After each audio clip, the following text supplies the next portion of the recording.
Hello, good morning সবাইকে। তো আজকে ব্রেকফাস্টে বানাচ্ছি আমি গরম গরম স্যুপ। তো সেটার জন্য আমি সবজিগুলো সেদ্ধ বসিয়ে দিয়েছি এখানে। আর তার মধ্যে দিয়ে দিলাম একটুখানি বেবিকর্নগুলো দিলে একটুখানি ভালো লাগে স্যুপের মধ্যে। তো এই যে সবজি সেদ্ধ হচ্ছে এখানে। তা সবজিটা সেদ্ধ হয়ে গেলে ততক্ষণে আমি ওখানে এমনি প্লেন জলে, ঠান্ডা জলে আর কি, আমি একটুখানি কর্নফ্লাওয়ার গুলে রাখলাম। সেই কর্নফ্লাওয়ারটা ভালো করে মেশাতে হবে যাতে মানে লামস ভাবটা না থাকে আর কি কর্নফ্লাওয়ারের মধ্যে।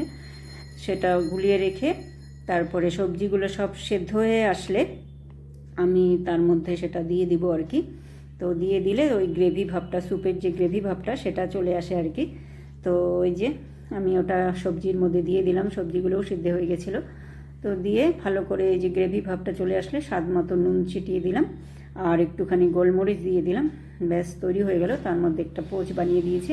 ব্যাস একটুখানি গোলমরিচ ছিটিয়ে আমার তৈরি। কেমন লাগলো আমার ঝটপট পদ্ধতিতে স্যুপ বানানো? তো তোমরাও ট্রাই করো এরকম করে। তো গরম গরম বেশ ভালোই লাগে শীতের দিনে স্যুপ খেতে। তো আজকে এটাই, আবার দুপুরে রান্নার তৈরি শুরু করি।